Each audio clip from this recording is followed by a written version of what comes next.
Bazar Ramadan pastinya sinonim dengan kemeriahan tersendiri selain kepelbagaian juadah terbuka puasa untuk dipilih oleh pengunjung.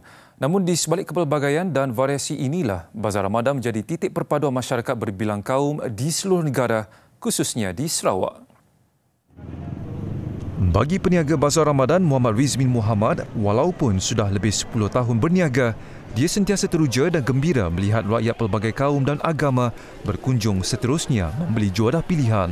Situasi itu sekaligus mencerminkan perpaduan dan kebersamaan rakyat di negara ini tanpa mengira latar belakang. Paling bestnya bagi kami suka nangga orang kami, masa orang Melayu ke orang Cina ke India ke masih mau masuk dalam bazar atau beli makan kita orang Melayu.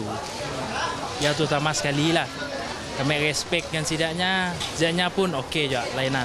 Bagi pengunjung, suasana di bazar kali ini dirasakan lebih meriah dengan pelibatan lebih banyak peniaga sekaligus menyebabkan mereka rampang mata untuk memilih juadah masing-masing.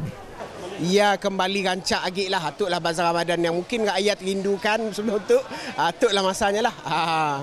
Yes, everyone, semua orang tunggu. Yes, of course. And sebab saya tengok makanan-makanannya pun dah bertambah, more variety, and banyak orang dari luar juga come and open the booth. So makanannya lebih variety lah, pilihan lebih banyak pilihan. Selain Jalan Satok, terdapat beberapa lagi bazar Ramadan dibuka di sekitar Kuching, antaranya di Samariang dan Tupong Petrajaya. Dan pasti setiap kali penganjuran Bazar Ramadan, pasti kedengaran rungutan pengunjungnya soal harga makanan serta minuman yang semakin mahal. Namun kebanyakan mereka kini lebih memahami dilema peniaga yang terpaksa menanggung kos barangan mentah yang melambung tinggi ketika ini.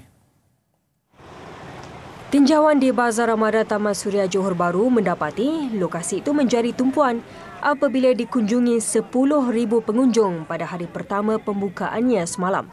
Meskipun mengakui wujud kenaikan harga makanan dan minuman, rata-rata pengunjung yang ditemui memaklumkan situasi itu tidak dapat dielakkan ekoran harga ditentukan peniaga berdasarkan kos masing-masing.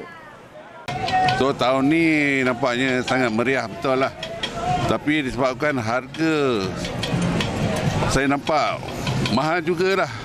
Okey, dengan kenaikan kos harga makanan sekarang ni, jadi kita consider lah. Jadi pada saya ikut pada masing-masing punya pocket money lah, senang cerita lah. Okey, ikut pada kemampuan dan kita kalau boleh digalakkan, kalau boleh jangan membazir lah. Tiap-tiap tahun lah, saya memang mengunjung dekat sini sebab kat sini banyak pilihan. Harga pun ada yang sama, ada yang dah berubah lah.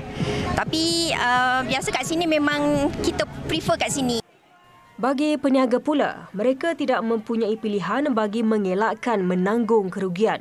Namun aspek kualiti juadah yang ditawarkan pasti tidak pernah diabaikan. Sebabkan barang sekarang kan naik kan, so makanan kita pun kita naikkan sikit je dia punya harga. So sambutan pelanggan macam mana tiap tahun? Sambutan pelanggan okeylah, bagus, ramai semua cakap okey, sedap, macam nak repeat. Sementara itu, Dewan Bandaraya Kuala Lumpur DBKL akan mengambil sampel makanan secara rawak di 62 bazar Ramadan di seluruh ibu negara secara berjadual bagi menjamin keselamatan dan kesihatan pengguna. Datuk Bandar Kuala Lumpur, Datuk Seri Mahathir Cik Ngah berkata, pemeriksaan dan pemantauan sepanjang Ramadan itu akan mendapat kerjasama daripada Jabatan Kesihatan Wilayah Persekutuan. 120 bilangannya itu mungkin tidak besar, tetapi ia memberikan satu bagi kita pensampaian yang cukup untuk dibuat rumusan-rumusan yang mempunyai reliability tinggi. Jadi 120. Itu tak termasuk kalau ada aduan-aduan keracunan. Kalau ada aduan-aduan keracunan, kita akan terus mengambil tindakan untuk mengambil sampel dan menentukan keputusan-keputusan yang sewajarnya. Jelasnya, kesemua sampel makanan itu disasarkan untuk diambil setiap hari dan dihantar ke Pusat Analisis dan Sekuriti Makanan di BKL bagi tujuan analisis. Sekiranya terdapat sebarang pencemaran, kompaun akan dikeluarkan dan menyenarai hitamkan penjaja terbabit serta tidak dibenarkan mendapat lesen Bazar Ramadan tahun depan.